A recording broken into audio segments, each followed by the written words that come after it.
que se requieren debido a que cada vez están llegando más niños del extranjero. Si ya tiene usted más o menos contemplado, ya tienen previsto qué tanta ampliación de recursos se requiere para contratar a este personal. Y otra pregunta referente, señora secretaria, si usted tiene conocimiento sobre el monto de recurso que se ahorra la Secretaría de Educación y Cultura con el personal que está absorbiendo los municipios y la cantidad de trabajadores que están en estas circunstancias, en ejemplo, los veladores, intendentes y auxiliares educativos. ¿Es cuánto? Muchas gracias, ciudadano diputado. Se le concede el uso de la palabra a la ciudadana diputada María Isabel Trujillo Mesa, hasta por 5 minutos para formular sus preguntas. Buenas tardes, secretaria. Bienvenida. Sabemos y somos conscientes de la trascendencia de un tema como lo es la educación, como motor de desarrollo social. En ese sentido, reconocemos las acciones realizadas e informadas desde su secretaría.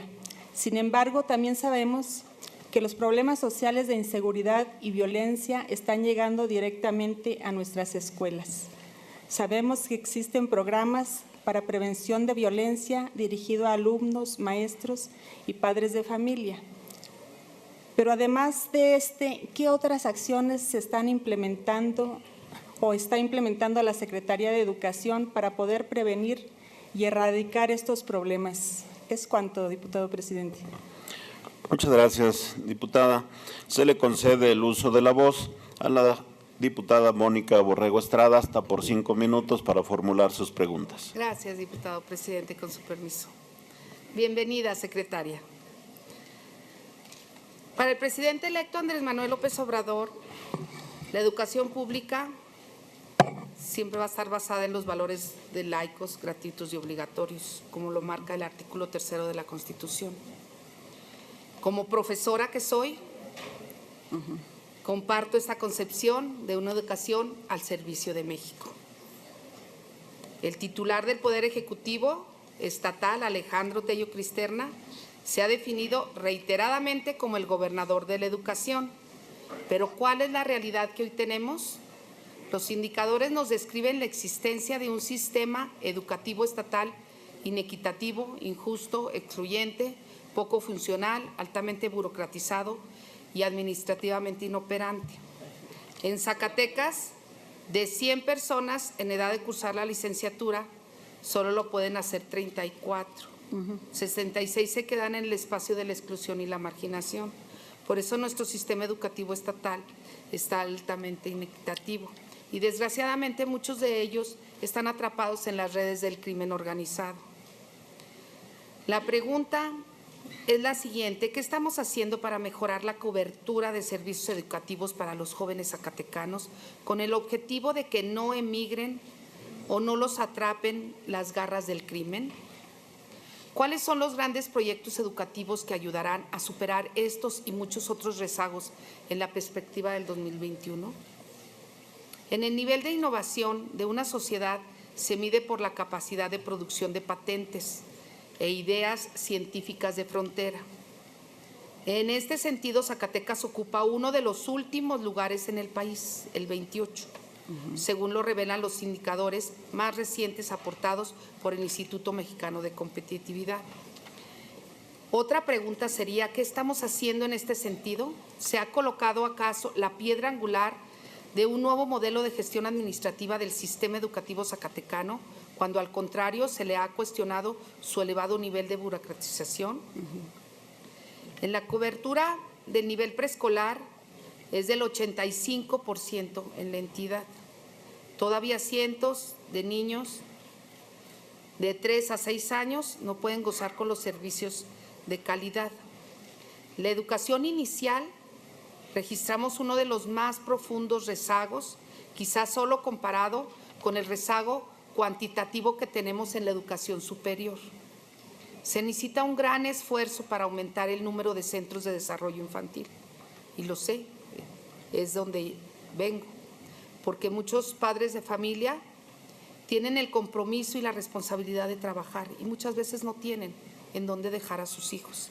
No encuentran los espacios educativos para que estén ahí sus niños. ¿Qué es lo que estamos haciendo para ampliar la cobertura de servicios educativos de educación inicial? Perdón, todavía registramos a cientos y miles de niños que desertan y abandonan la educación en la primaria por diferentes circunstancias. Otra de las preguntas es ¿qué estamos haciendo para retenerlos? Necesitamos sin duda más recursos para el sector educativo zacatecano, pero sobre todo necesitamos más eficiencia y calidad. Les solicitaría respetuosamente informe esta legislatura si la Secretaría a su cargo ha registrado niveles de subejercicio del recurso federalizado en el transcurso de estos años. Esta pregunta la realizo por una razón. Si no hemos mostrado capacidad, eficiencia y eficacia en el manejo de los recursos económicos, muy poca autoridad moral habremos de tener para exigir que nos autoricen el incremento del gasto educativo. Se ha impedido y evitado que el manejo de plazas para docentes homologados, es otra pregunta, que elaboran en educación media superior, se haga discrecionalmente o de manera deshonesta como sucedió en algunos años anteriores, que yo fui testigo. De otro relevante es la formación académica continua y permanente en los maestros en el servicio. Se ha dado el paso para contar en Zacatecas con un sistema sólido, pedagógicamente fuerte de formación de maestros para impedir que las universidades privadas o institutos de educación superior sin calidad se hagan cargo de esta tarea tan fundamental. Hoy requerimos con rigor, transparencia y disciplina financiera manejar los recursos del sector educativo, porque estos en su uso tienen su destino, garantizar el derecho de la educación de todos los zacatecanos, pues sin educación pública de calidad jamás habrá cambios y transformación en Zacatecas. Secretaria, la invito a que continúe trabajando de manera responsable, confiable, eficiente, con el alto compromiso que tiene por Zacatecas y desde nuestro ámbito de competencia tendrá en nosotros el apoyo que se requiere por el bien de la educación. Muchas gracias. Gracias, diputada.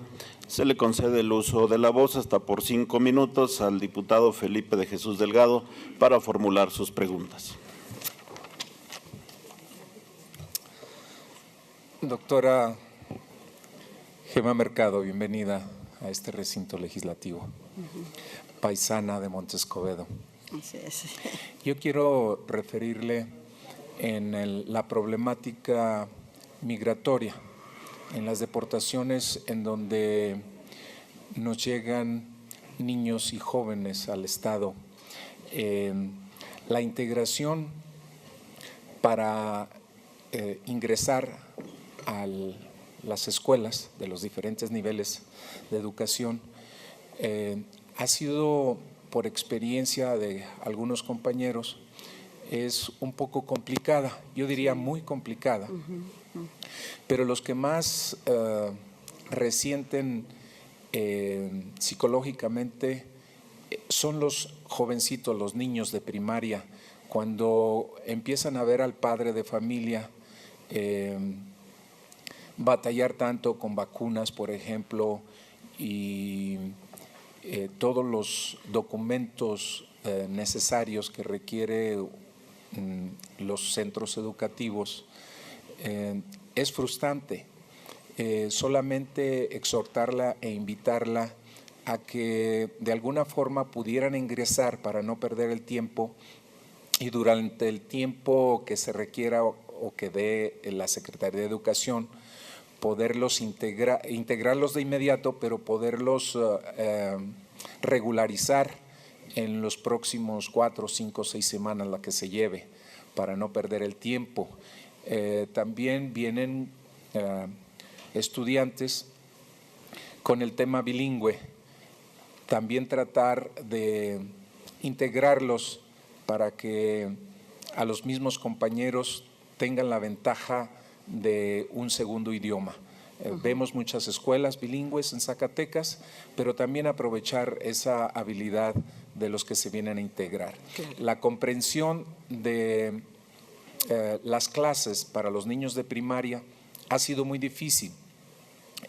Tener una asesoría, crear una asesoría para que los niños se integren a la brevedad posible. Nosotros, dentro del esquema y dentro del grupo parlamentario de Morena, estamos dispuestos a colaborar con todas las necesidades y todas las estrategias que se tomen para seguir trabajando en conjunto. Bienvenida una vez más, le agradezco, muchísimas gracias. Gracias, qué amable. Muchas gracias, señor diputado. Se le concede el uso de la palabra a la ciudadana diputada Lisbeth Márquez, hasta por 5 minutos para formular sus preguntas. Con su permiso, diputado presidente. Adelante. Buenas tardes, doctora Mercado. Es un honor recibirla en este recinto. Gracias. No, además, como secretaria de Educación, es usted un orgullo para los zacatecanos como matemática, como investigadora. Gracias. Entonces, bienvenida doblemente. Sí, gracias. Como diputada del Distrito Migrante, quiero externarle la necesidad, o mejor dicho, la urgencia de garantizar a los zacatecanos en el exterior su derecho de identidad. En este sentido, los certificados de estudio, doctora Mercado, cobran una importancia mayor. Es decir, más que avalar estudios en el exterior, son necesarios para acreditar la identidad y poder tramitar pasaporte, matrícula consular, credencial del INE, etcétera. Esta urgencia es prioritaria, doctora, porque si nosotros como mexicanos queremos apoyar a los connacionales a que sean documentados, es muy grave que sean indocumentados de nuestro propio país. O sea, más triste que sean indocumentados de Estados Unidos, es muy triste que sean indocumentados de su propio país. Entonces, es por eso, doctora, preguntarle en la Secretaría de Educación qué facilidades o qué estructura se ha desarrollado para facilitar esta acreditación en el sentido de todos los certificados, certificados de primaria, secundaria, preparatoria, cualquier tipo de certificado.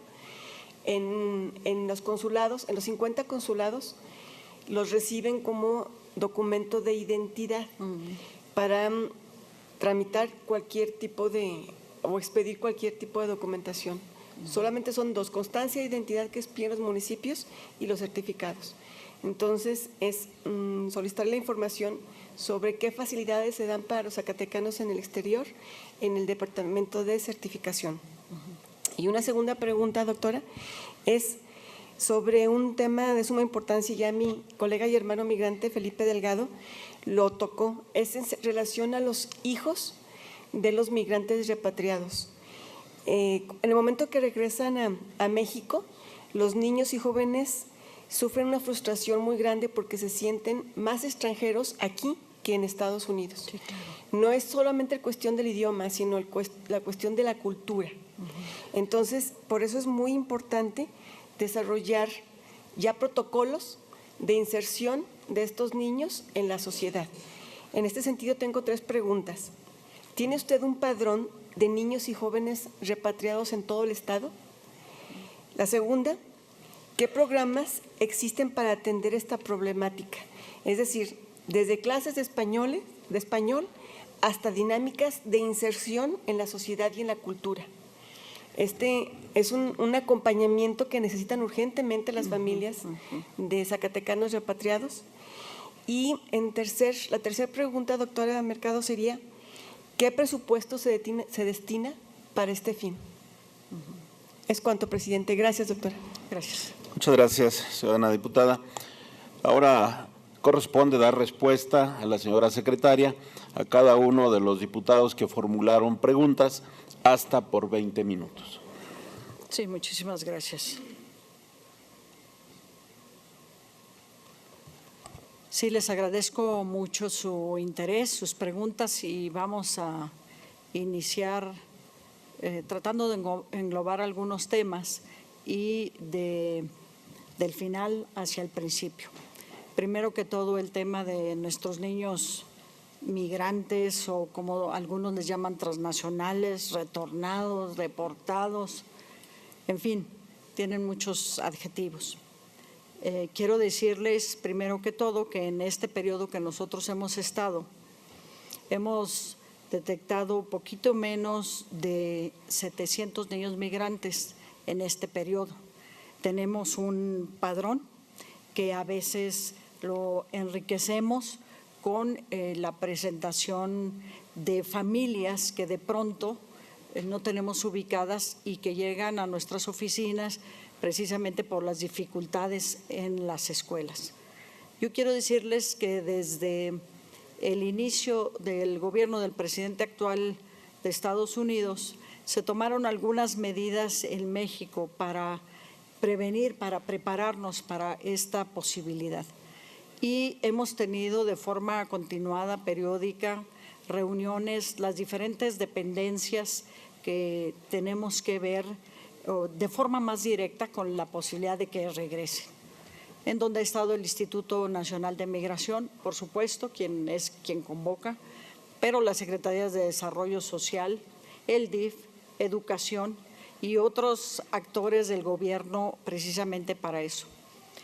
Y quiero decirles que de esas reuniones y precisamente por esta posibilidad social que surgió y política de su retorno, hubo un acuerdo secretarial desde la Presidencia de la República, el 286, para modificar esa revalidación, esa acreditación que tú dices. Y se estableció un proceso de flexibilización para poder admitir a las niñas y a los niños en esta condición, nada más bajo protesta de decir verdad.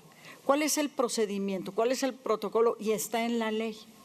Y nosotros lo procuramos seguir. Si llega un niño o una niña migrante, una familia, una escuela, se debe de recibir y integrar al salón en ese mismo día. En el grupo, eso es por ley, por normativa, en el grupo que bajo palabra, bajo protesta de decir verdad, los familiares lo afirmen. Entonces, si dice estaba en segundo año o en tercero, lo tomamos como cierto y lo integramos. Eso es un acuerdo que ya está. Desgraciadamente, a pesar de de las capacitaciones que se han hecho, nos encontramos escuelas que no tienen esta información, no lo manejan de esta manera, y entonces cuando llegan nuestras familias, pues les piden documentos apostillados y una serie de cosas, y eso hace que esas familias pues tengan un choque cultural tremendo que los hace andar en oficinas de migración, andar buscando ayuda en algún lado. Nosotros hemos implementado una capacitación en acuerdo con investigadores, tanto estatales como nacionales, en el tema, porque hay especialistas en este tema, hay especialistas en población transnacional, que le llaman en inglés, y con ellos hemos implementado intercambios, capacitaciones, precisamente para el establecimiento de protocolos. Nuestra cultura efectivamente burocrática y una cultura también a veces muy agresiva y no cordial, ha hecho que nuestras familias transnacionales, de niños retornados, no tengan la mejor recepción posible, a pesar de que en Zacatecas nunca sería un problema. Las personas, los seres humanos, siempre somos un valor. De hecho, está considerado socialmente como un gran valor para un país tener un bono demográfico. Las personas tenemos un potencial de enriquecimiento del entorno muy grande.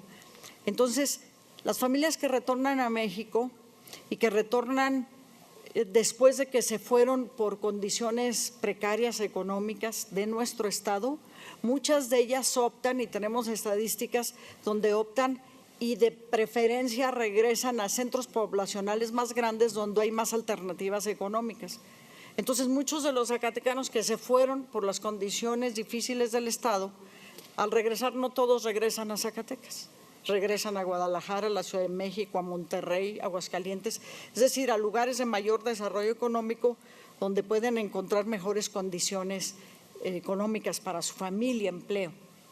Entonces, la recepción que nosotros tenemos de Zacatecas, hay cifras que tiene el Instituto Nacional, resulta que los zacatecanos que regresan, solo un porcentaje llega a Zacatecas. Nosotros tenemos registrado 681 migrantes en estos 2 años y 31 nuevos que estamos apenas registrando ahora. y con ellos estamos trabajando precisamente en esta posibilidad de apoyarlos a su integración. Pero no es un programa específico, no es algo a lo cual le asignemos un presupuesto específico, es con la misma estructura que tiene la Secretaría. Estamos firmando un convenio con una universidad en Pensilvania para tener aquí una investigadora muy distinguida, es de las principales investigadoras del mundo en este tema, para formar un equipo, ahora sí en Zacatecas, y un programa justamente para reconocer ese gran valor que tienen las familias transnacionales que llegan con nosotros. Son familias que saben un idioma que nosotros no sabemos, que tienen una cultura de la cual podemos aprender muchas cosas. Entonces, hemos trabajado en capacitaciones de forma un poco improvisada para valorar, para darle el valor adecuado que tienen nuestras niñas y niños migrantes y las familias que retornen a nosotros.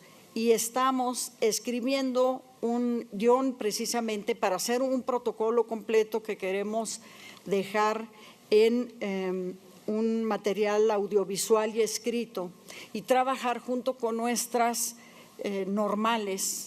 escuelas normales formadoras de maestros, para que desde ahí los estudiantes que van a ser nuestros maestros lleven esa formación y esa cultura de ver cuál es un protocolo adecuado, cómo tratar a las niñas y a los niños, cómo aprovechar las ventajas culturales de su presencia. Entonces es algo que estamos realmente en construcción, pero en una conformación de un equipo de investigación binacional y en el que hemos tenido resultados. Tenemos documentos, tenemos material audiovisual y tenemos capacitaciones, pero no un programa completo que le llamemos, que lo identifiquemos y que le asignemos un presupuesto. Tendré mucho entusiasmo de trabajar con ustedes en que podamos consolidar ese programa completo. En el tema de la acreditación de la identidad es un tema muy importante, también tenemos toda la disposición en el Departamento de Certificación. Tenemos muy claro este acuerdo secretarial que facilita las condiciones y que tiene diferentes etapas. La primera, la de recepción, es recibir a la palabra y a partir de ahí construir documentos. Y también hay una serie de protocolos y de procedimientos que tienen que ver en los diferentes niveles con hacer evaluaciones, por ejemplo, o una indagatoria para ver qué nivel de conocimientos tienen y una ubicación, si es por ejemplo en educación superior. Entonces, pero nos falta mucho, porque nuestra cultura todavía no tiene ese nivel de madurez para que lo recibamos de forma espontánea, dándoles la bienvenida. Entonces, abrazo con mucho entusiasmo la posibilidad de que trabajemos en estos temas para tener un programa integral completo y con un presupuesto específico para ello. También esto está relacionado con el tema de los maestros en inglés que nos decían. Tenemos casi 300 maestros que están dando inglés en nuestras escuelas en este Programa Nacional de Inglés. Dentro de la reforma educativa, este Programa Nacional de Inglés es un programa que tiene diferentes fases de escalamiento, es decir, va a ir creciendo, tiene esa planeación para ir creciendo. No podemos de pronto, si consideramos que tenemos 5,400 escuelas, pensar que tenemos maestros de inglés en todas las escuelas. Es lo mismo que nos pasa, por ejemplo, con los psicólogos, que no podemos considerar en una sola etapa, pensar que tenemos la presencia de apoyo psicológico en cada una de las escuelas por el monto que representa. En educación todo se transforma en miles cuando se habla de recursos humanos y en miles de millones cuando se habla de presupuesto. Entonces, hasta el momento tenemos casi 300 personas. Estamos haciendo un esfuerzo muy grande para poder dar una capacitación y tener lo que ellos mismos llaman un grupo élite de enseñanza del inglés como segunda lengua en Zacatecas. Se han hecho una inversión considerable de varios millones de pesos para tener diferentes tipos de certificaciones en la enseñanza del inglés. No es lo mismo saber inglés que enseñar inglés como segunda lengua. Entonces, la capacitación es una necesidad. Y es una necesidad no solo por nuestros niños que vienen y nuestras familias transnacionales, sino por un tema educativo, precisamente, de tener la posibilidad de tener estudiantes y de tener ciudadanos que tengan esa posibilidad de ampliar su visión y la comprensión del mundo a través de la enseñanza de un idioma tan importante como es el inglés. Entonces, pero es un programa que tiene un plan de escalarse hasta llegar a esa posibilidad de cubrir. Ahorita nada más tenemos cubiertas con casi 300 personas y casi 500 escuelas con la enseñanza del inglés de forma profesional. La diputada Mónica Borrego, bueno, pues fueron muchísimas cosas.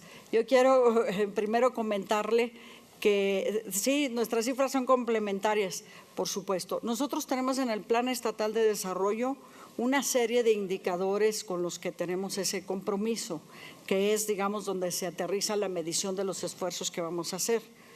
Yo destaco los índices donde estamos en mejor condición, usted destacó algunos que estamos en más mala condición, pero siempre hay tres cosas fundamentales que nos preocupan en educación.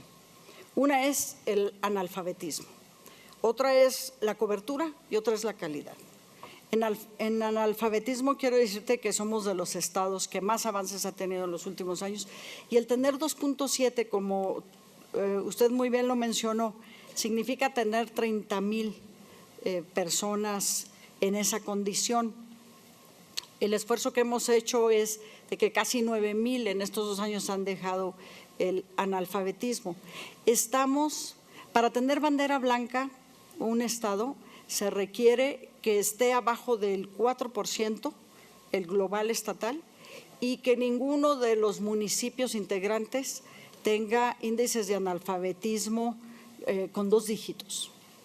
Y ya estamos cumpliendo con esas condiciones. Son unos cuantos requisitos administrativos que tendremos que cubrir para izar bandera blanca en alfabetismo.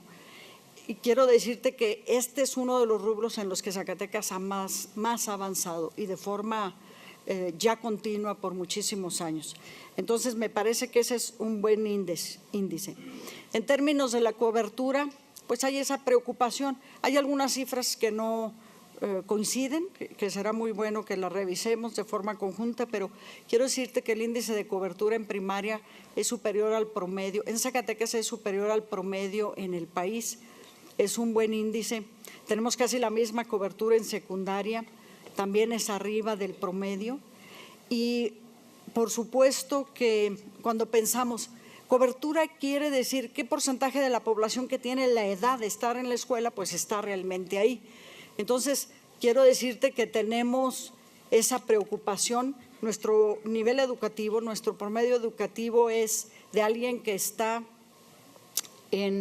pasando de segundo a tercero de secundaria. El promedio nacional es tercero de secundaria. Pero justo en estos años, cuando se hace la transición de secundaria a preparatoria, es cuando ocurre una caída de la cobertura significativa. Y otro momento muy difícil es cuando de la preparatoria a educación superior ocurre otra caída más grande. De tal manera que muy rápidamente de venir en primaria con una cobertura prácticamente del 100%, pues tenemos una caída hasta del 30 y tantos, tú dices 34% en educación superior.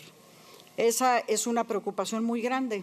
En el país es ligeramente más alta el promedio, pero es una preocupación muy grande porque eso lo que significa es que de cada 10 jóvenes que están en edad de estar en universidad, tan solo 3 lo están y el resto no lo está. Y por supuesto tú dices, ¿qué programas hay para poder retenerlos, para aumentar la cobertura? Bueno, pues un mecanismo siempre que ha funcionado en esta condición es justamente y de forma, digamos, para obtener resultados en corto plazo, pues son las becas. Por eso el compromiso del gobernador en becas ha sido creciente, por eso tiene esa preocupación de que no se dupliquen las becas y de que podamos ser más eficientes en el uso de las becas. Pero en el fondo lo que subyace es precisamente eso que yo describí en la exposición. Vivimos en una sociedad de gran desigualdad y hacemos políticas públicas para sostener esa condición de desigualdad. En lugar de tener políticas públicas en las que tomemos la decisión los tres niveles de gobierno, los tres tipos de gobierno, de trabajar por una sociedad más justa y más incluyente. Mientras no resolvamos esta parte más equitativa, mientras no resolvamos esta parte, van a ser paliativos. En los países donde tienen coberturas arriba del 80%, como los países más desarrollados, pues no tienen esas becas, tienen becas crédito nada más. Entonces, es una condición, el tener una baja cobertura es una condición que es una falla estructural de la sociedad que tenemos y que tenemos que resolver y en el que confluyen muchos factores. El alivio, digamos, el remedio más inmediato son las becas, pero no es algo que lo resuelva al 100% ni que lo pueda resolver en su totalidad. Entonces ahí sí necesitamos una discusión mucho más profunda de la transformación que necesita nuestra sociedad para poder cambiar realmente esos factores, esos índices. De otra manera, vamos a hacer políticas públicas en donde cambiemos décimas, puntos, nada más, pero no hagamos una transformación cualitativa, estructural profunda. Lo mismo aplica al tema de los índices de todos los niveles educativos, que tenemos una dificultad, primero que todo, en el tema de los índices presupuestal. Es el presupuesto siempre para educación donde nosotros encontramos la dificultad máxima para elevar la cobertura. En el tema de la burocratización que mencionabas, pues lo describí en un principio, es algo que trabajamos cotidianamente y que tiene muchísimas dificultades. Yo quiero decirte que nos encontramos, efectivamente, es un sector muy grande, es un sector donde se duplican las funciones. Yo tenía una idea pues ingenua, digamos, cuando llegué y pensé que una reorganización administrativa nos pudiera tomar un año y después tener una plataforma de trabajo administrativo muy eficiente. No, yo creo que vamos a trabajar los 5 años continuamente en eso para dejar sentadas las bases y tener una estructura más eficiente y menos burocrática. Los intereses, las inercias, la cultura son de los aspectos más difíciles de trabajar. Cada caso es una complicación política. Cuando queremos regresar comisionados, salen las llamadas telefónicas de amistades, de familiares, de autoridades influyentes oponiéndose. Entonces es una gran dificultad mover cosas, pero las hemos movido, no vamos a ceder en eso, por supuesto, pero sí va a ser un esfuerzo de mucho tiempo. No ha sido tan fácil. Cuando describe la diputada Mónica Borrego el sistema como excluyente, inequitativo, inoperante, ineficiente, bueno, pues esa sociedad la tenemos que resolver. La educación es lo que es nuestra sociedad y también alimenta y retroalimenta lo que es la sociedad. Así es de que necesitamos ir a hacer cambios de mayor profundidad para poder tener una transformación real también en lo educativo. Lo mismo ocurre en el tema de la violencia. Algunos investigadores, algunos especialistas dicen que la violencia, cuando hablamos de violencia escolar, dicen, bueno, pues no se debe de hablar de violencia escolar a menos que la escuela esté inmersa en una sociedad pacífica. Entonces sí, la violencia que ocurre, el acoso, el abuso de autoridad, el abuso escolar que ocurre en nuestras escuelas es un reflejo de lo que es la sociedad. La sociedad se expresa ahí. Todo lo que es nuestra sociedad se expresa en nuestras escuelas. Tenemos más de 500,000 alumnos, poco más de 519,000 alumnos. Entonces, todo lo que está ocurriendo en la sociedad encuentra una caja de resonancia en nuestras escuelas. Y la violencia, dicen los especialistas, cuando es una violencia que se deriva de la propia condición social, pues debe ser llamada violencia social, porque se deriva de ahí, no se deriva de una condición particular de la escuela. Entonces, esa descripción que haces, pues es una descripción que aplica también a la sociedad. Y dice este premio Nobel de Economía, Hugo Stiglitz, que la desigualdad no es algo natural, no es algo que tenga que ocurrir, no es un destino inexorable. Es una cosa que decidimos todos los gobiernos y es una cosa que podemos cambiar también. Le solicito concluir su participación, secretaria.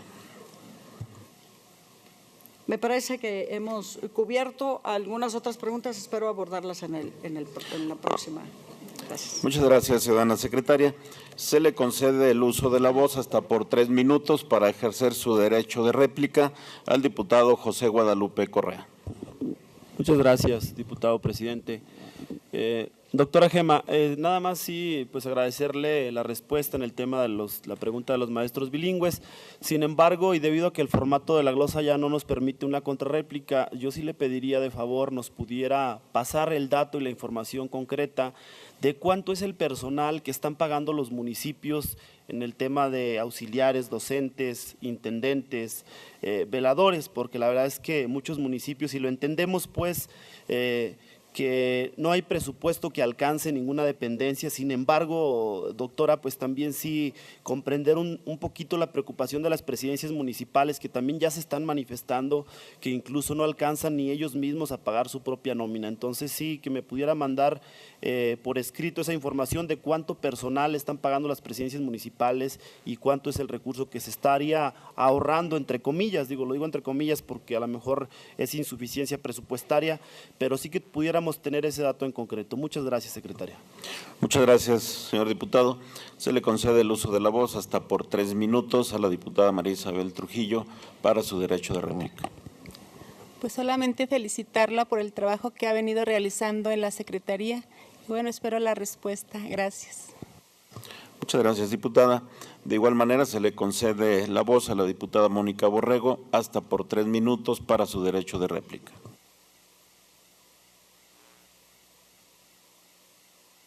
Muy acertadas y sobre todo la disposición que tiene para que sigamos trabajando para el bien de la educación en todos los zacatecanos. Gracias y bienvenida. Muchas gracias, diputada. Se le concede el uso de la voz al diputado Felipe de Jesús Delgado hasta por 3 minutos para su derecho de réplica. Doctora Gema, veo en su intervención la integración después de las diferentes preguntas. Veo una integración global de parte de su secretaría. Le felicito. Esta comunidad migrante también ratifico que se está trabajando sobre de ella.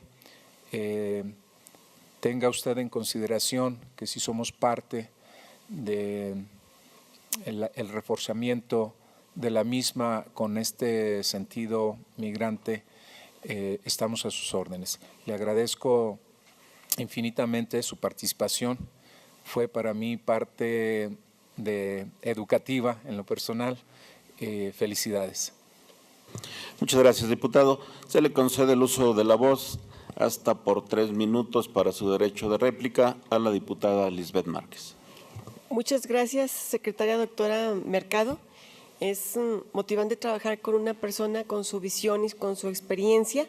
En cuanto al tema de los certificados, que quedó un poquito pendiente, en días próximos la estaré buscando personalmente para definir cómo vamos a abastecer de esta necesidad que tienen los zacatecanos a través de los 50 consulados mexicanos en el exterior y encontrar el mecanismo cómo podemos facilitarles la certificación, es decir, que este derecho sea un trámite cotidiano y que lo puedan recibir en forma expedita y eficaz y eficiente. Muchas gracias y nuevamente felicidades por la gran labor que está haciendo por la educación de Zacatecas y de México. Muchas gracias, diputada. Ahora se le concede el uso de la voz hasta por 5 minutos para formular sus preguntas a la diputada Soraya Bañuelos de la Torre. Primero, decirle, doctora, que la solvencia de su perfil profesional, académico y moral le ha dado consistencia al trabajo de la Secretaría de Educación. Nosotros advertimos a un perfil profesional al frente de la educación de Zacatecas y nos da gusto que esté usted ahí. En segundo lugar, quisiera preguntarle cuáles son los 3 retos que usted advierte para el término de la administración del licenciado Alejandro Tello Cristerna en materia de educación. ¿Cuáles serían esos 3 desafíos más importantes para Zacatecas y si nos los puede compartir? Muchas gracias. Muchas gracias, diputada. Se le concede el uso de la voz hasta por 5 minutos para realizar sus preguntas al diputado José Juan Mendoza.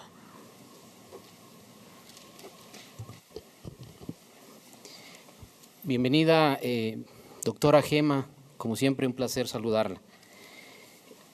Si no me equivoco, el pasado miércoles apareció una nota en el periódico La Jornada, Jornada Zacatecas, que palabras más, palabras menos decía: Sedusac canceló cursos de capacitación docente por tratarse de contenidos pseudocientíficos.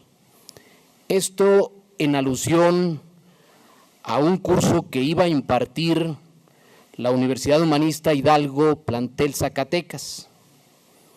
Se señalaba en esa nota periodística que estos cursos no tenían evidencia empírica, no tenían respaldo científico, no habían sido validadas por las grandes corrientes pedagógicas. Usted detuvo esa capacitación por fortuna, porque además de inútil, era sumamente costosa, cerca de 3 millones de pesos, según da testimonio la nota. Pero yo me pregunto, ¿cuántas capacitaciones se han realizado en las entidades federativas en el país sin conocer de manera verificable, constatable, el impacto que tienen en los procesos de enseñanza-aprendizaje? No sabemos hasta hoy, en el marco de la reforma educativa, si hay resultados medibles, cuantificables en torno a estas capacitaciones. Si las hay, sería oportuno que ilustrara a un servidor. Lo que sí conozco es que cada vez hay más maestros que aprueban los famosos exámenes o evaluaciones de desempeño y los índices de aprendizaje o de aprovechamiento no han cambiado cualitativamente de manera importante. Pero lo peor de todo, y aquí sí me llama la atención, es que nuestras maestras y maestros se estén capacitando para aprobar estas evaluaciones, cayendo en un círculo pernicioso de memorización mecánica, o incluso, me pongo en el pellejo de ellos o de ellas, estar ahora sí que preocupados por aprobar un examen y no preocupados por mejorar sus metodologías de enseñanza o pedagógicas en el aula.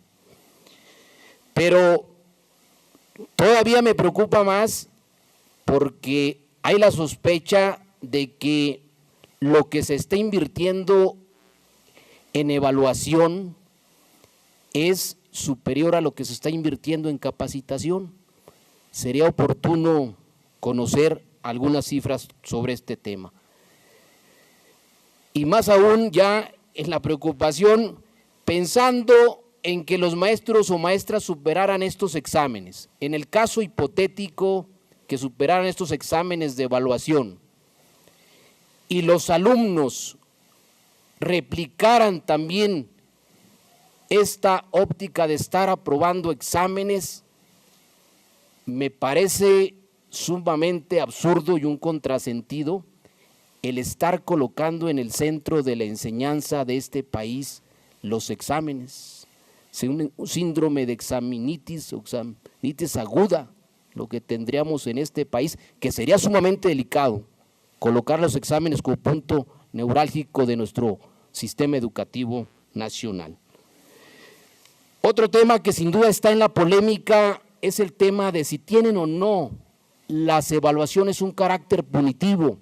Es un tema ya muy recurrente, muy debatido, pero si partimos de un profesor que tiene 10 años en el servicio docente, presenta su examen, no lo aprueba, presenta una segunda evaluación, se le capacita, no lo aprueba, presenta una tercera evaluación, no se le aprueba y se le manda a un área administrativa, sin conocer su centro de trabajo. Segundo caso, profesor que ingresa apenas al servicio docente, a los 4 años se le vuelve a evaluar y si no aprueba, su estabilidad laboral está en riesgo. Hay casos donde se han perdido bonificaciones, donde se han perdido compensaciones, incluso claves, en el caso de maestros, directores. Digo, si eso no es punitivo, entonces, ¿qué lo será? Finalmente, preguntarle, porque también es algo dramático que está por ahí filtrándose ya, de que la matrícula en las escuelas normales está disminuyendo casi hasta la mitad. Sería oportuno conocerlo con precisión este tema, si es real, si la matrícula o la demanda para ser maestros en Zacatecas está reduciendo. ¿Se está reduciendo? ¿Es cuánto? Muchas gracias, señor diputado. Se le concede el uso de la palabra hasta por 5 minutos para formular sus preguntas al diputado Héctor Adrián Menchaca. Gracias, diputado presidente. Bienvenida, secretaria, a esta Casa del Pueblo. No hay que negar que la educación en México, con esta mal llamada reforma educativa, está echada al traste. Coincido con mi compañero que me antecedió, los maestros se dedican más a estudiar para pasar un examen que para atender, estar frente a grupo. Y dejando de eso de lado, muchos ni llegan a aplicar el examen porque ya murieron en el camino, del estrés, porque se infartaron, se enfermaron, 3, 4 meses antes dedicados a estudiar para pasar un examen. Maestros supervisores de educación básica del Estado me visitaron, así como maestros de USAER, y me comentaron que en más de una ocasión le han solicitado audiencia y lo único que han recibido es una sistemática negativa de esta secretaría. También USAER preocupados en que el gobierno del Estado les prometió un recurso económico para varias escuelas de estas zonas para dirigirla a niños con discapacidad y nunca ha llegado. Además, es de su conocimiento que muchas escuelas de la entidad carecen hasta de lo más elemental. Tan elemental que aquí tengo en mis manos el CECITES llamado Estación San José, no tiene escrituras. Pero a pesar de ello, los maestros siguen trabajando y haciendo lo mejor posible, sacando de su bolsa para sacar copias, para sacar engargolados, para darle de lonche a los niños de bajos recursos. Han sido constantes los llamados de auxilio que han hecho porque se les apoye con la mejora de infraestructura en los centros escolares y esta petición está durmiendo en el sueño de los justos. Coincido en que a lo mejor la pasada legislatura no propuso que en el capítulo 5000 se le presupuestara un recurso para la infraestructura. Pero es el momento de hacer cambios. Pudiéramos quitar esos más de 200 millones al año en comisionados y se los inyectamos al capítulo 5000. ¿Cuántos comisionados tiene en el Estado? Si no me equivoco, más de 70 en la dirección de Fresnillo. Tenemos grandes retos de relevancia y de importancia. y no dudo que nuestro presidente electo Andrés Manuel dejará de respetar y seguirá apoyando al magisterio. Estamos listos para quitar o modificar la mal llamada reforma educativa. Seguimos en el apoyo del magisterio. Usted mencionaba 3 ejes en el informe: orden administrativo, calidad educativa, ambiente escolar. No dudo de la calidad de los maestros, no dudo de cada uno de ellos, no dudo del ambiente escolar del maestro-alumno. Podré dudar del orden administrativo. Le recomiendo revisar, secretaria, el servicio de sus directores regionales, el trato que le dan a sus compañeros, el exceso de abusos de poder los unifican. Hay persecución laboral, hay persecución también política. No estamos en tiempos para decir quiénes son de un color y quiénes son de otro. Es cuanto, diputado presidente. Muchas gracias, señor diputado. Se le concede el uso de la palabra hasta por 5 minutos para formular sus preguntas a la diputada Carolina Dávila Ramírez. Con su permiso, diputado presidente. Adelante, diputada. Secretaria, nuevamente bienvenida a este recinto legislativo. Secretaria, en Zacatecas tenemos reales foros de consulta educativa para poder fortalecer el Proyecto Nacional de Educación. La Secretaría que está a su cargo está preparada para evitar actos de corrupción al derogarse la reforma educativa. ¿Regresará el tráfico de influencias y el conflicto de interés? ¿Cómo piensa usted combatirlo de llegar a ser así? ¿Qué acciones deberá de implementar la Secretaría de Educación en el Estado para fortalecer a las instituciones formadoras de docentes? ¿Qué estrategias se deben de implementar para capacitar permanentemente a los docentes, así como la de mejorar la infraestructura, como lo decía mi compañero el diputado Menchaca, y la dotación de recursos didácticos para mejorar la práctica profesional de los jóvenes estudiantes? ¿Sería cuánto, diputado presidente? Muchas gracias, ciudadana diputada. Se le concede el uso de la palabra hasta por 5 minutos para formular sus preguntas a la diputada Alma Dávila Luébano. Gracias, diputado presidente. Muy buenas tardes, doctora Gema, secretaria de Educación. Bueno, no encontré en el informe un análisis de los indicadores sobre aprovechamiento de los resultados del logro educativo.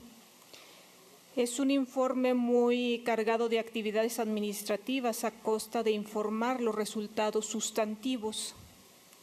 Hay muchos temas que habría que analizar, pero me voy a centrar solo en uno. Y bueno, no es en el informe, sino en estudios específicos descubrimos que en Zacatecas los indicadores de logros obtenidos de las pruebas estandarizadas para matemáticas y lenguaje y comunicación, observamos en primaria un avance lento pero sostenido. Pero en cuanto pasamos al nivel de secundaria, observamos un absoluto estancamiento. Después de verificar este contraste, buscamos algún diagnóstico y no encontramos. Le pedí a uno de mis colaboradores que fuera a la Secretaría a solicitar un diagnóstico específico que explicara el estancamiento del logro educativo en el nivel secundaria, y la noticia es que no existe dicho diagnóstico. Buscamos los factores que provocan el estancamiento y nada. Me parece preocupante, porque eso indica que no hay estrategias para atenderlo. Buscamos en los datos disponibles y encontramos al interior de este nivel educativo diferencias notables entre el sistema federalizados y el estatal. Algunos datos sorprendentes. La reprobación en el sistema federalizado es del 22%, mientras que en el estatal es solo del 3.5%. Como podemos observar, debemos explicar a qué se debe que teniendo estructuras escolares muy similares como el número de alumnos, maestros y proporción maestro-alumno, sus resultados en aprovechamiento y logro sean tan desiguales, con el gravante de que las telesecundarias, que son del sistema estatal, tienen más del 50% de sus escuelas en el formato multigrado, pero las escuelas federalizadas son las que presentan resultados más negativos. Preguntamos también a un par de investigadores y nos señalan cosas como estas. Al rastrear factores externos a la escuela observamos lo siguiente. El estancamiento no se explica por la migración, porque la zona migrante del estado de Zacatecas no tiene los peores resultados, sino por el contrario, es justo la zona metropolitana, Fresnillo, Zacatecas, Guadalupe, donde los datos son más preocupantes. Se entiende que en esa zona se encuentran los alumnos que llegan con mayor capital cultural a las escuelas y donde están en mejores condiciones de conectividad. Lo mismo pasa con los datos de migración y pobreza, el factor de la edad de los alumnos, que se trata de adolescentes, no puede considerarse como causa, ya que todos los alumnos del nivel están en esas circunstancias y en otros estados tienen buenos y mejores resultados. Así que lo más probable es que se trate de factores internos al sistema educativo. Parece que la estructura de contratación es la que está influyendo en los malos resultados.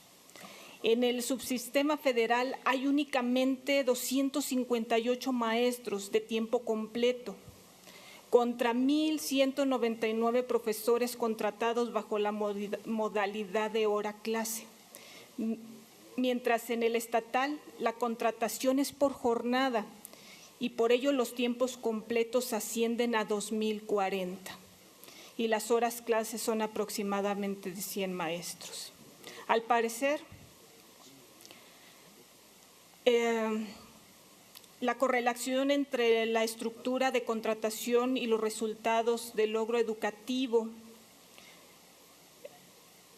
pero en fin, solo son hipótesis. Lo que me llama la atención es lo que quiero preguntar. Es sobre el diagnóstico de la realidad educativa de la secundaria en Zacatecas. Mientras que las primarias avanzan, aunque sea lentamente, la secundaria está precisamente en estancamiento. Si no existe un diagnóstico, es muy grave, porque eso no hay manera de enfrentar el problema. Pero si ahora usted nos aclara que sí existe, pues nos gustaría que nos dijera qué es lo que es y cómo se explica este estancamiento.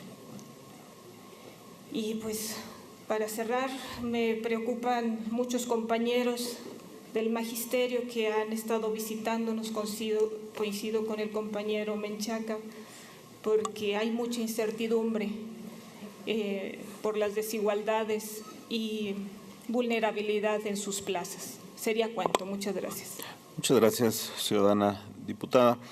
Le corresponde dar respuesta a la señora secretaria, a cada uno de los diputados que formularon preguntas, hasta por 20 minutos. Gracias. Gracias a todos por su interés y por su intervención. Me parece que hubo una cantidad notable de preguntas que se relacionan con el tema de la reforma educativa. Yo quiero comentarles que he sido una defensora, como es claro en los medios de comunicación, de la reforma educativa. He hecho campañas completas para su promoción. La he estudiado con mucho detalle. Participé en los foros en el año 2016 para la conformación de su modelo educativo. Hubo antes otros foros también para opinar acerca de su orientación global. Se recibieron más de 80,000 propuestas que fueron analizadas por el CIDE, este Centro de Investigación desarrollo económico tan destacado que está en Toluca. Y quiero decirles que la reforma educativa tiene 3 momentos importantes. El primero es una parte administrativa que conlleva muchos procesos y que es, primero que todo y empezando, una transformación a la Constitución mexicana. Es una reforma constitucional y que deriva, y que la característica de esa reforma es que al artículo 3 le añade esa garantía de tener una educación de calidad.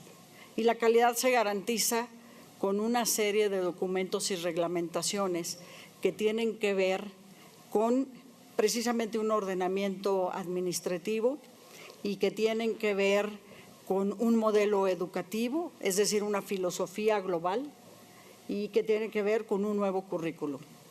Entonces, ha tenido diferentes momentos. La primera fue la administrativa, que conllevó una reglamentación y un orden para poder tener un marco normativo completo del procedimiento de ingreso, de la promoción dentro del sector educativo y de promoción y de permanencia. Esta parte es la parte de las evaluaciones, es la parte que resultó más controvertida, y ahorita regreso a esta parte. En cuanto al modelo educativo, es una articulación original de varias ideas y tendencias mundiales de lo que tiene que ser la educación. Tenemos grandes retos en la educación. Uno de ellos es esa posibilidad de convivir con armonía y de construir. El otro es de reflexionar y de pensar para la creatividad. Entonces tiene varias columnas importantes. La reforma habla de la autonomía curricular para hasta un 30%, que tiene que ver con el reconocimiento del entorno local. Y luego la fase de la implementación curricular, que la iniciamos en este año, donde se distribuyeron más de 3,5 millones de libros de texto gratuito, en donde en los primeros años se presenta un material curricular nuevo, de gran calidad, un material que presenta y que conlleva toda la iniciativa y la propuesta educativa concreta curricular. En fin, yo la catalogo de una reforma integral completa, que en su parte administrativa, y ahora sí regreso, que son varios aspectos. El más importante es un ordenamiento del sector, que pudo y tuvo la virtud de eliminar esos mecanismos tan grandes, tan reconocidos por todos, de corrupción que ocurría en el sector educativo para la asignación de plazas. Yo quiero decirles que hubo un tiempo en que en el sector educativo tener una plaza pues se anunciaba en periódico. Si hablabas al teléfono te decían qué estado y de qué nivel. Así es de que llegamos a tener maestros de secundaria dando clases de preparatoria. Entonces, la reforma educativa con esta normatividad pone un orden a eso y establece reglas muy claras para el ingreso, para la promoción y para el desempeño o para la permanencia. De esos 3 tipos de evaluaciones, yo creo que las maestras y los maestros, los que aspiran a ser maestras y maestros, le han dado una muy buena bienvenida a la parte del ingreso y a la parte de la promoción, porque es un mecanismo claro de cómo acceder o al sistema educativo o de cómo promoverse. Y la parte de lo que se conoce como la evaluación del desempeño o la evaluación de permanencia es esa parte que fue y es muy controvertida y que hace que a la reforma educativa se le haya calificado como punitiva, como una reforma laboral, cuando es una reforma muy integral. Esa parte de la evaluación de permanencia efectivamente tiene esos mecanismos que describió muy bien el diputado Juan Mendoza, es decir, que tienen desenlaces de fallas consecutivas o de no presentarse hasta el cese laboral. Entonces, esa parte es una parte que no solo es una parte normativa, sino que también caló muy hondo en el sector educativo. Caló muy hondo por las consecuencias, pero también por la forma en la que se presentó, una forma políticamente dura, técnica, digamos con un lenguaje agresivo de si no se presentan, se cesan. Pero quiero decirles que de punitiva, yo les quiero decir, no tuvo mucho. En el sector educativo es tan grande que también nos rigen las leyes, la Ley Federal del Trabajo, la Ley del Servicio Civil en Zacatecas, y contempla sanciones ante fallas educativas. Bueno, quiero decirles que en el país ha habido más ceses laborales derivados de la aplicación de esas leyes, de la Ley Federal y de la Ley Civil en Zacatecas, que las que la reforma consideró y contempló y tuvo en consecuencia. Entonces, en Zacatecas podemos contar con 9 el número de cesados por esa condición de la reforma. Y sin embargo, tenemos casi 30 maestros que han sido cesados, retirados de su trabajo por cuestiones laborales, de ausencias, principalmente de conductas indebidas, de conductas lascivas, en fin, que el marco normativo laboral de por sí tiene sanciones, como trabajadores que somos, todos los trabajadores de la educación, que tienen mayores consecuencias que la propia ley. Por eso a mí me parece, y lo he expresado, que no es justo, digamos, esa denominación de una reforma punitiva. Pero entiendo que fue esta parte la que más lastimó al sector magisterial. Es decir, de 3 evaluaciones, una de las evaluaciones. Y de toda una reforma integral, el aspecto administrativo. Y dentro de ese, en las evaluaciones, que no es todo, una de las evaluaciones. Entonces, por supuesto que también el tema de las evaluaciones es un tema que es una tendencia nacional, que es la mejor manera también, mediante los méritos propios profesionales, de llegar y de acceder a una plaza magisterial, por ejemplo, en el examen de ingreso. Entonces, yo quiero comentarles que no es una amenaza a la reforma, pero entiendo que esta parte de la evaluación por promoción no tuvo una implementación afortunada. Lo acepto, lo veo, ha sido una discusión de muchos investigadores, de muchos lados, y que pudo haberse tomado otra ruta. ¿Por qué no tomó la ruta de las capacitaciones mejores? Porque la reforma educativa efectivamente alejó de ese modelo que se tenía de hacer capacitaciones y tener un puntaje y con eso acceder a esas posiciones. Y fueron también, y son innumerables, las historias de corrupción que se dieron con ese modelo. Por eso se concibió ese otro modelo. Pero quiero decirles que en términos de la estabilidad laboral es el triple de las sanciones que se hacen en razón natural de que algunos se ausentan, faltan o por cuestiones de conducta se separan del servicio.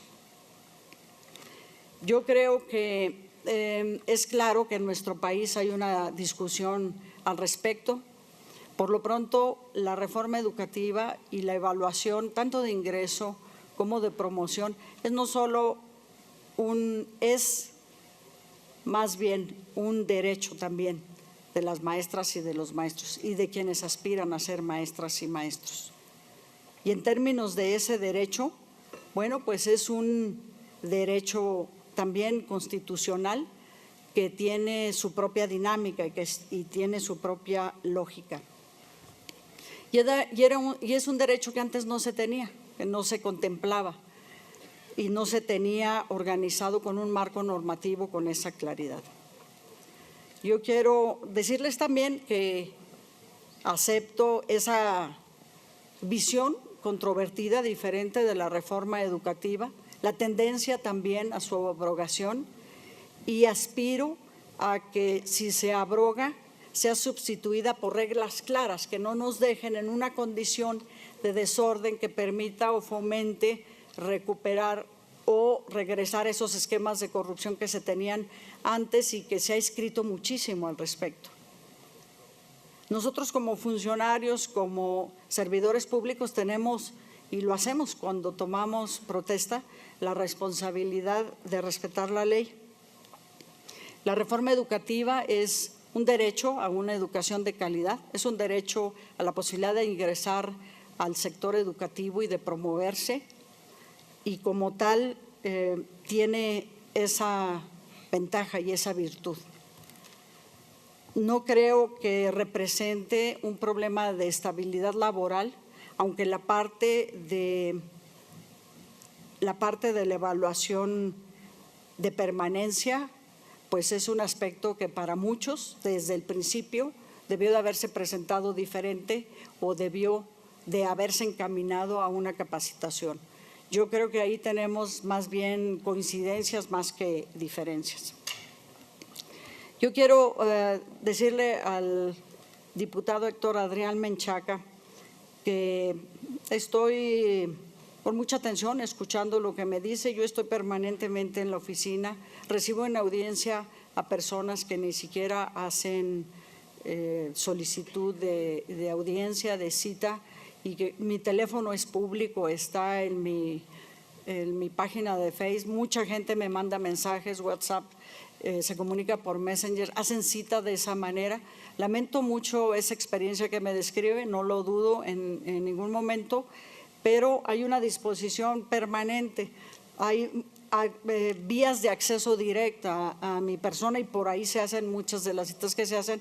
Estoy con el interés de reunirme con la gente que usted en particular comentó y de revisar esos casos de falla en los compromisos que se ejercieron con algunas escuelas y que no se cumplieron. Tengo interés de verlo. Por supuesto, la descripción que usted hace donde hay instituciones con todas esas deficiencias, pues eso nos encontramos en el sector, traemos un rezago histórico. Yo lo describí en esa parte, hacemos un esfuerzo muy grande.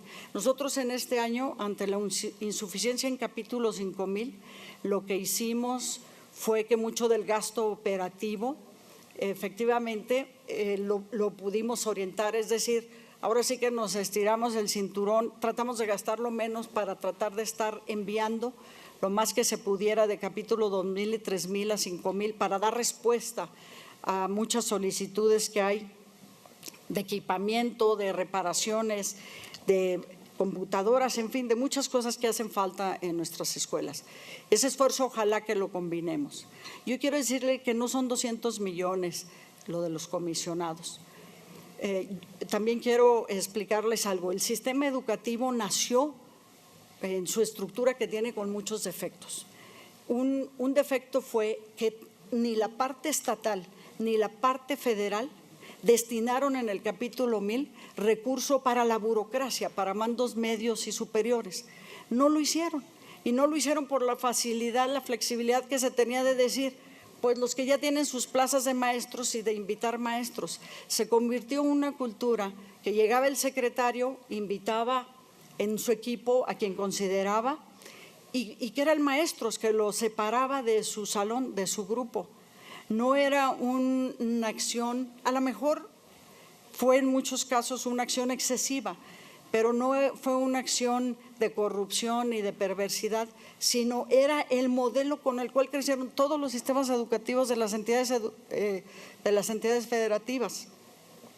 Incorporar a los maestros en los mandos medios y superiores, de tal manera, y seguimos en esa condición. Yo desde que llegué he hecho solicitudes tanto a la Federación como al Estado para que asignen recursos para una burocracia propia de la Secretaría. No he tenido resultados. ¿Eso qué hace? Que sea indispensable conservar los comisionados. ¿En dónde ha residido el esfuerzo?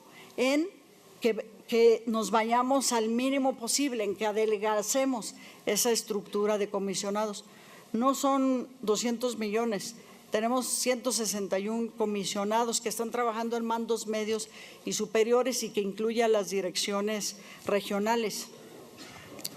El tema de las direcciones regionales, con mucho gusto también me gustará ver casos concretos, porque en un sistema de trabajo tan grande, con tanto volumen de trabajadores y de autoridades, yo no puedo afirmar que sea falsedad cuando alguien me dice que hay persecución política o que hay maltrato o que hay abuso. El tema de lo presupuestal, pues nosotros tenemos una cierta facultad de sanción y de vigilancia, pero las funciones de vigilancia y de sanción son de organismos específicos. Nosotros hemos solicitado innumerables auditorías para trabajar en el tema de transparentar lo que tenemos en el sector. Pero tengo toda esa disposición de revisarlo, por supuesto. En cuanto a alguna de las inquietudes que tiene la diputada Alma Dávila, decirle que con mucho gusto nos sentamos para revisar los diagnósticos que tenemos diferenciados, parciales, y que a veces se derivan de las propias evaluaciones estandarizadas que se tienen y que nos hacen que promovamos capacitaciones a supervisores, a secundaria, y que usemos una herramienta. O sea, si hay una herramienta, si hay un diagnóstico, a lo mejor está separado, fragmentado y no hay con el nombre que la diputada lo buscó, pero hay una herramienta que se llama Sistema de Alerta Temprana, que tiene precisamente que ver con esa posibilidad de diagnosticar dónde estamos mal y de encontrar las razones y de tener reacciones al respecto. Por eso se promovió la capacitación de supervisores, de jefes de sector, tanto en primaria y en secundaria, y que usamos esta herramienta de detección temprana en casi 270,000 estudiantes de esos dos niveles en el estado, justamente para tratar de influir en que no tengamos ese estancamiento o ese crecimiento tan lento. Yo simplemente les quiero decir que me he dado cuenta que si hacemos políticas públicas con esta limitación presupuestal tan grande y estas dificultades que a veces absorben toda la energía y todos los esfuerzos, pues es muy difícil que movamos los índices de una manera estructural, si no movemos a nuestra sociedad de una manera estructural. Y yo también quiero decirles que en el tema de todas las necesidades que hay en educación, y que quiero aprovechar para contestarle al diputado Correa, muchas de las escuelas que nacieron en los municipios nacieron con convenios con las presidencias municipales, y entonces hace 20, 30 años decían, ustedes pongan la escuela, nosotros pagamos el personal. Entonces así nacieron con esa naturaleza. Claro que pasan los años, los presidentes municipales nuevos que van llegando se encuentran con que pagan intendentes, secretarios, muchas cosas de las escuelas, pero eso está convenido en la formación. Cuando los presidentes hacían solicitudes de escuelas, lo hacían en ese sentido, decir, yo pongo esto y esto, el municipio pone una parte, hay un compromiso municipal. Ha habido otros momentos en los que ha sido más grande la exigencia de los presidentes municipales para retirar el apoyo al sector educativo, y se han hecho discusiones muy bizarras en donde el Estado dice, bueno, yo retiro entonces el servicio educativo y que el municipio lo atienda directamente. Yo creo que hay que revisar muy bien las leyes. Lo que sí te puedo decir es que si de pronto en un día la Secretaría de Educación absorbiera los gastos diferenciados en agua, en electricidad y en personal que dan las presidencias municipales, la Secretaría de Educación colapsaría presupuestalmente. Yo sé que también para los presidentes municipales cuando llegan dicen, pues nosotros estamos en esa condición, pero es una condición que nace de origen, como el tema de los comisionados, y que no ha tenido una resolución presupuestal. Muchas gracias, secretaria. Ahora se le concede el uso de la voz hasta por 3 minutos para su derecho de réplica a la diputada Soraya Bañuelos. Declino mi derecho de réplica, gracias. Muchas gracias. En los mismos términos, para ejercer su derecho de réplica, si así lo desea, hasta por 3 minutos el diputado José Juan Mendoza. Sí, solo para comentar, decía nuestra secretaria de Educación que la reforma educativa era una parte de ordenamiento administrativo, una parte de modelo educativo y otra parte de nueva currícula. Pareciera que el tema de la reforma educativa no tiene que ver con el equipamiento de escuelas, con las tecnologías, con los laboratorios, es parte de la reforma educativa. Por eso los niveles de inconsistencia que tiene esta reforma, los huecos, los boquetes a los que hemos hecho alusión, me parece que deberíamos de partir desde ahí en el debate para la vida pública de este país, reconociendo las inconsistencias de esta reforma. No creo en la abrogación total, me parece que también sería un absurdo. Creo en la formación, en la evaluación inicial y continua de los docentes. Lo que no es medible no es cuantificable. Creo en esas capacitaciones también, pero con el rigor académico que se requieren. Me parece que ahí el trabajo que ha hecho usted, doctora, es muy importante. Incluso por ahí eliminó, creo, unos cursos de Camino a la Felicidad, no recuerdo algo así, ¿verdad? Entonces necesitamos capacitaciones que incidan de manera, impacten de manera importante en los procesos de enseñanza-aprendizaje. Por lo demás, muchas gracias por su respuesta, doctor. Muchas gracias, señor diputado. Se le concede el uso de la palabra hasta por 3 minutos para su derecho de réplica al diputado Héctor Adrián Menchaca. Gracias, diputado presidente. Secretaria, en mis manos tengo de recibido las solicitudes de audiencia que le comentaba. Espero que no se tomen las cosas personales. Estamos hablando de un asunto de gobierno. El tema que estamos tratando es de la mayor relevancia, no solo para Zacatecas, sino para el país. La educación es un derecho humano de primer orden. Volver a reiterar, le encargo mucho la dirección de Fresnillo. Por favor, hay que poner atención. Tal vez de su parte está haciendo bien las cosas, tal vez la gente que lo rodea es la que no le da seguimiento. Y comentarle que el día de ayer la Auditoría Superior de la Federación da a conocer que recursos federales transferidos a través de subsidios para centros de educación había detectado diversas irregularidades en la gestión de los recursos federales transferidos al gobierno del Estado en el gobierno pasado. Descritas en el pliego de observaciones número 1514/15 en agosto del 2016. Sé que no fue en esta secretaría en estos 2 años, pero ¿por qué no se le dio seguimiento? Porque es un documento donde ya aplica que 1,019 millones de pesos van a ser resarcitorios y el gobierno del Estado los va a pagar. Comentarle también que esta cifra de los 200 millones a comisionados no lo dije yo ni me lo inventé, lo dijo en su comparecencia el secretario de Finanzas, ahí está el video, cuando tomó el tema del FONE, donde decía que también se fugan más de 1,000 millones de pesos en nómina de maestros de gobierno del Estado, o que les pagan en la nómina del gobierno del Estado, a esta secretaría, porque no se hicieron los trámites del registro federal en el FONE. Y comentaba ahí mismo que eran casi 200 millones en comisiones. Entonces, le agradezco, secretaria, estoy a su disposición, ¿sí?, como diputado de todos los zacatecanos, y estamos para trabajar. ¿Es cuánto? Gracias, señor diputado. Se le concede el uso de la palabra hasta por 3 minutos para su derecho de réplica a la diputada Carolina Dávila Ramírez. Con su permiso, diputado presidente. Adelante, diputado. Secretaria, quiero reconocer su trabajo y nos sumamos al esfuerzo transformador de la Secretaría de Educación y se le invita a seguir trabajando por los niños y jóvenes en conjunto de la mano del magisterio. Recordemos que los niños aún están en la primavera de la vida y merecen todas las esperanzas, y qué mejor esperanza que una educación de calidad. Es cuanto, diputado presidente. Muchas gracias, ciudadana diputada. Se le concede el uso de la palabra hasta por 3 minutos para su derecho de réplica a la diputada Alma Dávila.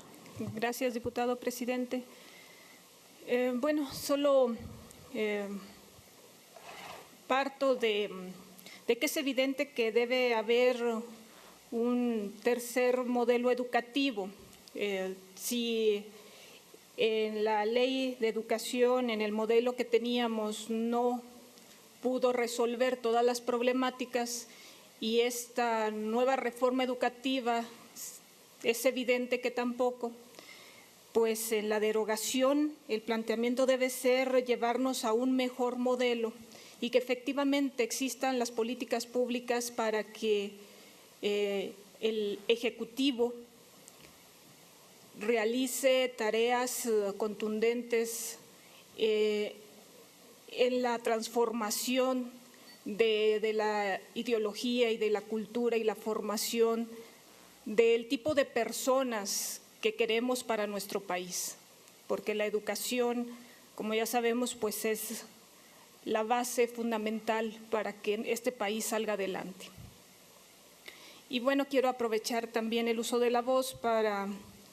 en Tacualeche existe un terreno que era de una secundaria y que se hizo el trámite para que fuera de la Universidad Autónoma de Zacatecas y legalmente se obtuvo esa dotación. Y bueno, desafortunadamente por cuestiones meramente políticas en las que pues soy ecologista, activista y los ejidatarios que en ese momento tienen la mesa directiva no coinciden con mi ideología, pues se han dado a la tarea de estar complicando este proceso. Pero mi pregunta es, doctora, si el fondo es la educación y si en este espacio se puede mejorar para hacer un uso eficiente y para que la secundaria, al mismo tiempo que la universidad pueda dar el uso eficiente, pues le pediría que consideraran eso para que ya no esté en el abandono esas 9 hectáreas, sino que se les pueda dar el mejor uso para la educación. ¿Sería cuánto? Gracias. Muchas gracias, diputada. Ahora se le concede el uso de la palabra hasta por 5 minutos para formular sus preguntas a la diputada María Edelmira Hernández. Gracias, señor presidente. Con su permiso. Adelante. Señora secretaria, nuevamente buenas tardes. Sea usted bienvenida. Al escucharla decir hace un momento que reduciría el 3% de la deserción escolar, yo le pregunto, ¿qué estrategias implementará para lograrlo? Y una pregunta más. ¿A usted le parece suficiente los montos por ciclo escolar que otorgan en un estímulo de educación? Por ejemplo, ¿le parecen suficientes 2,000 pesos para que una niña o niño de primaria permanezcan en la escuela y no la abandonen por falta de recursos económicos? ¿Es cuánto, señor presidente? Muchas gracias, ciudadana diputada. Se le concede el uso de la palabra hasta por 5 minutos para formular sus preguntas a la diputada Carla Valdés. Con su permiso, diputado presidente. Adelante, diputada. Doctora Gema Mercado, secretaria de Educación, sea usted bienvenida. La educación es un proceso de adquisición de documentos y habilidades y valores que muchas de las ocasiones se adquieren en las casas. Al educar, una persona asimila y aprende pues, conocimientos. Sin embargo, las letras con hambre no entran. He sido partícipe como médico de niños que tienen desnutrición, pero también he sido partícipe de niños que viven en obesidad. En México, pues somos uno de los países que vive con sobrepeso. A mí me interesa mucho saber y darle una estadística que usted realmente creo que conoce, donde 1 de cada 3 niños pues tiene obesidad. Es por ello que quiero hacerle una pregunta. ¿qué medidas se toman para erradicar la venta de comida chatarra al interior y al exterior de los centros educativos? Comentarle que a mí me duele mucho y sobre todo pues me he dado cuenta que muchas de las muertes han sido registradas por problemas de sobrepeso. Otra pregunta que pues tiene que ver básicamente con esa postura donde las letras con hambre no entran se ha empleado un programa de tiempo completo que me parece muy importante y ha sido muy bueno. Sin embargo, pues no todas las escuelas poseen. Usted dígame, secretaria, ¿cómo podemos ayudarle o cuáles son las estrategias para que nosotros de alguna manera como legisladores podamos contribuir a esta parte de la sociedad? Me queda claro que el conocimiento es importante y también estoy enterada que como parte de la reforma y el nuevo modelo educativo se contempla la capacitación, la actualización y el desarrollo profesional a los maestros de educación básica.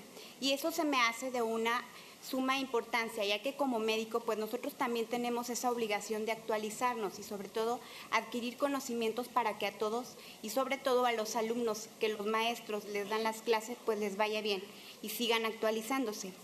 De hecho, comentarle y preguntarle qué se ha hecho en materia de capacitación con los docentes y cuándo se ha gastado en ello.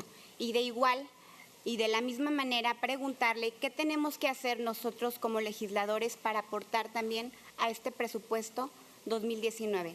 ¿Sería cuánto, diputado presidente? Gracias, diputada. Se le concede el uso de la palabra hasta por 5 minutos para formular sus preguntas a la diputada Susana Rodríguez Márquez. Gracias, diputado presidente. Con su permiso. Adelante. Secretaria Gema, en materia de igualdad sustantiva, ¿qué se está haciendo para la inclusión escolarizada de niños y jóvenes de comunidades indígenas que en condiciones de vulnerabilidad por razones de lenguaje y costumbres son rechazados o su admisión es condicionada? Y por otra parte, ¿qué medidas, como ya lo había mencionado anteriormente el compañero Menchaca, se están haciendo con las propiedades que, al igual que en muchos municipios, no acreditan las escuelas construidas? Y la última, nuevamente, que nos pudiera dar un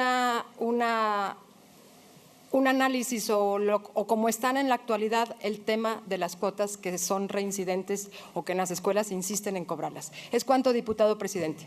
Muchas gracias, diputada. Se le concede el uso de la palabra hasta por 5 minutos para realizar sus preguntas al diputado Armando Perales Gándara. Gracias, diputado presidente. Doctora Gema Mercado, secretaria de Educación. Estaba escuchando con mucho detalle tanto su intervención como la de los compañeras y compañeros diputados. Y hay un tema que no he escuchado que se toque y que en este tema quiero hacer algunas precisiones. Es en relación a los telebachilleratos. Me acuerdo que en el año 2003, en una reunión de presidentes municipales con el secretario de Educación y Cultura, en aquel momento, hubo un planteamiento en el sentido de apoyar la generación de más telebachilleratos. Nos comentaba que ya habían tenido unos a prueba y que al parecer estaban funcionando bien y que creían pertinente que se crearan otros en diferentes municipios. Entonces, en términos generales, nos platicaron las bondades del telebachillerato, donde una de ellas era llevarle la educación media del nivel medio superior a localidades un poquito distantes de los centros educativos de ese nivel, y sonaba interesante. Entonces, esos telebachilleratos nos comentaban que se iban a instalar o estaban instalados en instalaciones de telesecundarias para aprovechar la infraestructura.